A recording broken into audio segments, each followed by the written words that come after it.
Hello everyone, welcome back to my YouTube channel. So friends, एक बार फिर से मैं आप सभी कैंडिडेट्स के लिए यूपी एनएचएम सीएचओ 5,505 वैकेंसी का मेमोरी बेस्ड आंसर की पार्ट 2 लेकर यहाँ पर आ चुका हूँ। तो आप लोगों को पता है कि 4 तारीख को यहाँ पे पेपर आप सभी का कंडक्ट कराया जा चुका है, यानी कि 4 सितंबर को आपका यहाँ पेपर 3 शिफ्ट में हुआ था। फर्स्ट शिफ्ट, सेकेंड शिफ्ट और थर्ड शिफ्ट, यानी कि मॉर्निंग और आफ्टरनून में और फिर इवनिंग, 3 शिफ्ट में यहाँ पर आपका पेपर कराया गया। तो तीनों का जो यहाँ पर पोल सर्वे कराया गया उसमें कैंडिडेट ने बोला कि काफ़ी टफ पेपर यहाँ पर देखने को मिला है, बहुत ही ज़बरदस्त पेपर यहाँ पर आया। तो मैं यहाँ पर आप सभी कैंडिडेट से कहना चाहूँगा, जिन्होंने काफ़ी अच्छे से पढ़ा होगा उनका पेपर अच्छा गया होगा। पेपर टफ ज़रूर रहा होगा, लेकिन इतना भी टफ जैसा बता रहे हैं कैंडिडेट्स, बिल्कुल टफ गया होगा। लेकिन जिन्होंने अच्छे से पढ़ा होगा उनका पेपर अच्छा हुआ होगा, और जिन्होंने कम मेहनत की होगी थोड़ा सा, उनका पेपर थोड़ा सा गड़बड़ ज़रूर हुआ होगा। क्योंकि और यहाँ पर एक बात मैं आपको ये भी कहना चाहूँगा कि आप बिल्कुल भी हताश और निराश ना हों, क्योंकि आप लोगों को टाइम भी पढ़ने के लिए कम मिला था। चलते हैं यहाँ पर अभी अपडेट की तरफ, यानी कि अपने आंसर की तरफ, यानी कि जो आप लोगों के लिए यहाँ पे आंसर की बनाई गई है, मेमोरी बेस्ड आंसर की पार्ट 2 लेकर यहाँ पर। तो चलते हैं आंसर की तरफ। तो अगर अभी तक इस वीडियो को लाइक नहीं किया तो सबसे पहले वीडियो को लाइक करें, शेयर करें। चैनल पर नए हैं, फिर चैनल को सब्सक्राइब नहीं किया तो चैनल को सब्सक्राइब करके बेल के आइकन को प्रेस करना बिल्कुल भी ना भूलें। सो फ्रेंड्स, यहाँ पर देख सकते हैं मेमोरी बेस्ड आंसर की यहाँ पे आज मैं फिर से एक बनाया हूँ। मॉर्निंग में भी एक वीडियो इस पर डाल रखी थी ऑलरेडी। अभी यहाँ पर कुछ क्वेश्चंस मेरे पास जो आए हैं, मेरे व्हाट्सएप पे कई कैंडिडेट्स ने किए हैं, जो उनके मैसेजेस में जो क्वेश्चंस यहाँ पर मुझे देखने को मिले, कुछ क्वेश्चंस वही रिपीट थे, तो मैंने जो मॉर्निंग में डाल रखे हैं उनको यहाँ पे नहीं रिपीट किया है। जो नए क्वेश्चंस यहाँ पे मुझे मिले उनकी आंसर की यहाँ पे मैं आप लोगों के लिए लेकर आया हूँ। तो सबसे पहला यहाँ पे क्वेश्चन देखते हैं। जो पहला क्वेश्चन यहाँ पे आया है, देख रहे हैं यहाँ पे जो पहला क्वेश्चन पूछा गया था, एपिडर्मिस की मोटाई सबसे ज़्यादा कहाँ पर होती है।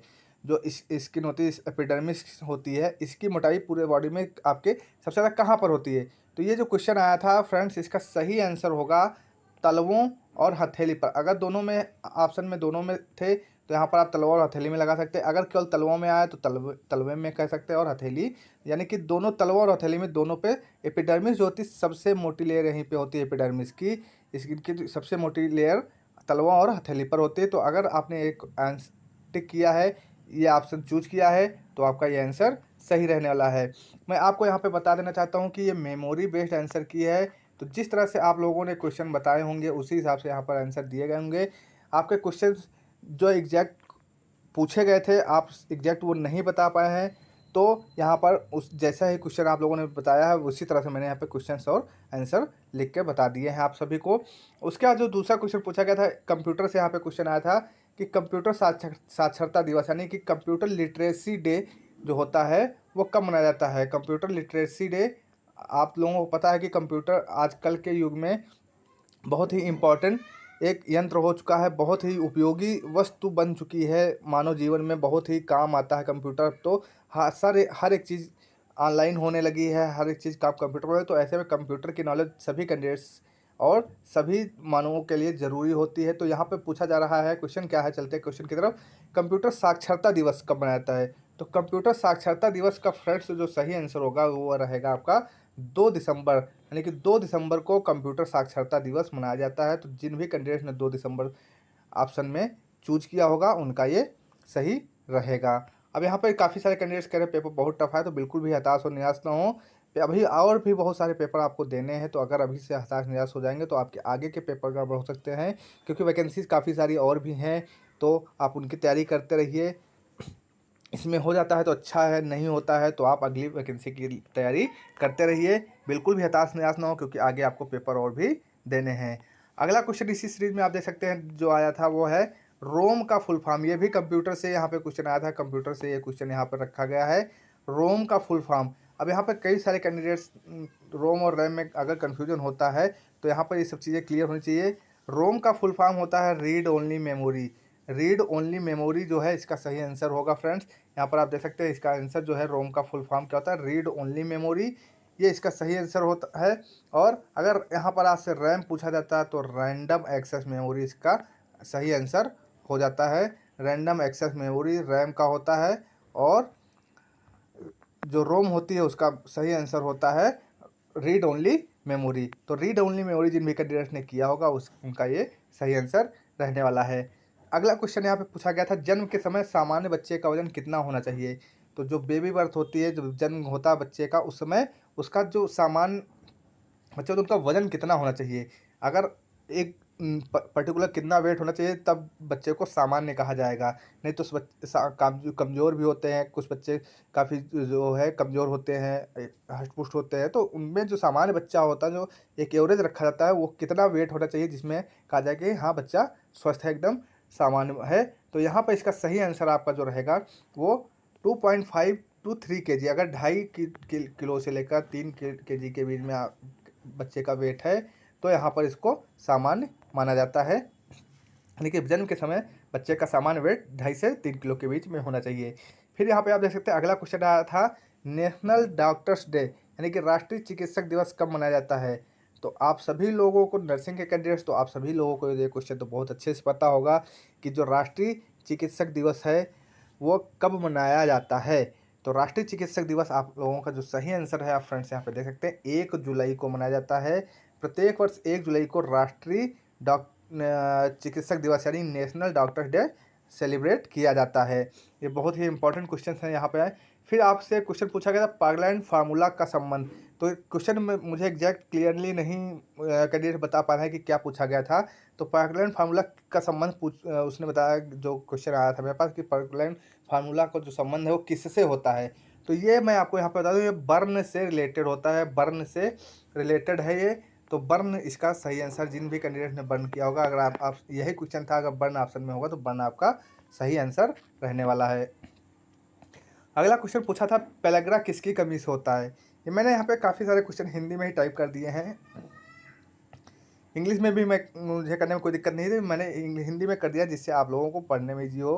काफ़ी सारे कैंडिडेट्स जो हैं इंग्लिश नहीं उनकी स्ट्रांग होती है, लेकिन हालांकि कुछ दिक्कतें होती हैं उनके साथ, तो इसीलिए मैंने यहाँ पे हिंदी में कोशिश की कि ज़्यादातर क्वेश्चन हिंदी में लिखे जाएँ जिससे उनको समझ में अच्छे से आ सके। तो पेलेग्रा किसकी कमी से होता है, ये क्वेश्चन पूछा गया था। तो इसका सही आंसर होगा फ्रेंड्स नियासिन।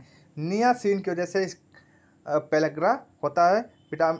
ये नियासिन एक विटामिन होता है, विटामिन B3, तो जिसकी वजह से जो पेलेग्रा रोग होता है, ये पेलेग्रा रोग जो होता है नियासिन की वजह से होता है।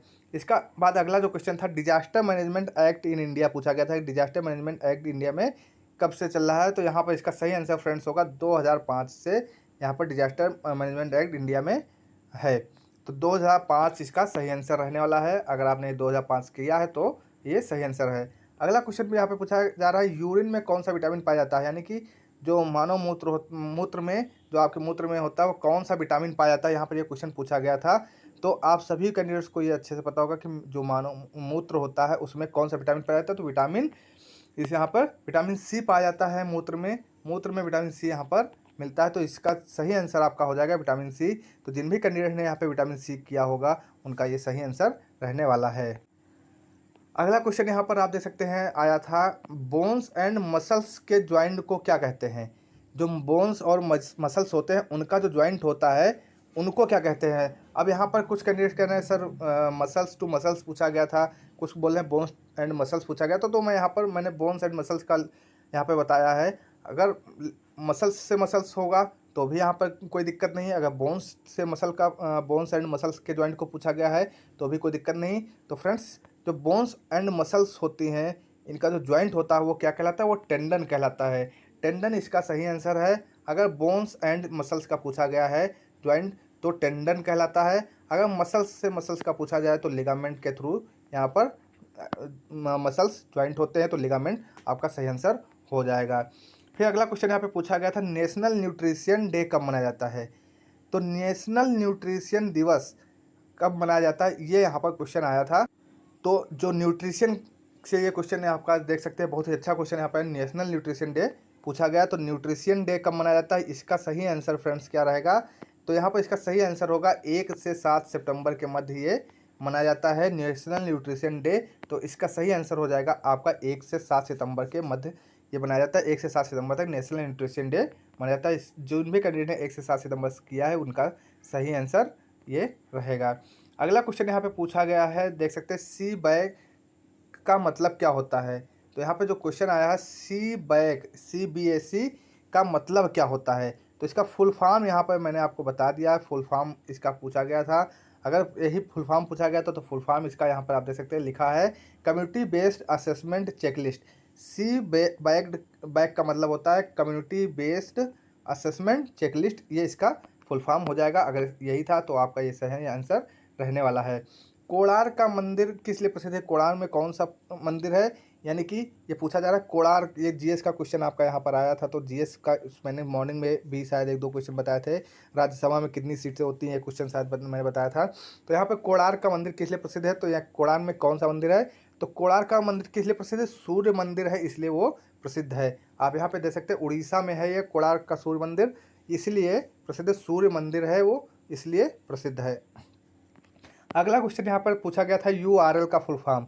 ये भी कंप्यूटर का क्वेश्चन यहाँ पर आप सभी लोग देख सकते हैं। यूआरएल का फुल फॉर्म पूछा गया, तो इसका सही आंसर आपका हो जाएगा यूनिफॉर्म रिसोर्स लोकेटर, इसका सही आंसर रहेगा। तो जिन भी कैंडिडेट ने यूनिफॉर्म रिसोर्स लोकेटर किया है उनका ये सही आंसर रहेगा। तो फ्रेंड्स अभी तक कितने ही क्वेश्चन मेरे पास हैं, क्योंकि मॉर्निंग में मैंने भी कुछ क्वेश्चन डाल रखे हैं, उसमें काफ़ी सारे क्वेश्चन इसमें मैं रिपीट करना चाहता था, फिर से रिपीट कर सकता था, लेकिन रिपीट करने का कोई मतलब नहीं था, इसलिए मैंने उनको यहाँ पे नहीं डाला है। तो ऑलरेडी एक वीडियो मैंने मॉर्निंग में डाल रखा, तो उसमें भी आप देख सकते हैं इस दोनों में क्वेश्चन अलग अलग हैं।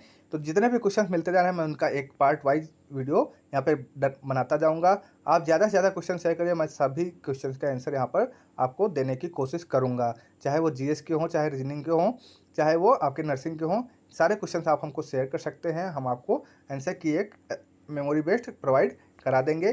तो इससे आपको अनुमान लग जाएगा कि आपके कितने आंसर्स सही हैं। अगर आप क्वेश्चन सही देंगे तो आपको आंसर भी उतना ही करेक्ट मिलने वाला है। तो फ्रेंड्स यहाँ पर इस वीडियो में सिर्फ इतना ही, और मैं यहाँ पे कहना चाहूँगा कि 7 तारीख को जिन भी कैंडिडेट्स का पेपर है वो पेपर की अच्छे से तैयारी करके जाए, क्योंकि पेपर टफ रहने वाला है। तो ये सब चीज़ें आप सभी लोग देख लें। तो फ्रेंड्स मिलते हैं नेक्स्ट वीडियो में नेक्स्ट अपडेट के साथ, और जैसे ही कोई आंसर क्वेश्चंस मिलते हैं मुझे 10-15 क्वेश्चंस और मिलते हैं तो मैं उसकी एक पार्ट 3 भी लेकर आप लिख के लिए आ जाऊंगा। तो इस वीडियो को यहीं पे ख़त्म करते हैं, मिलते हैं नेक्स्ट वीडियो में, तब तक ले जय हिंद, वंदे मातरम।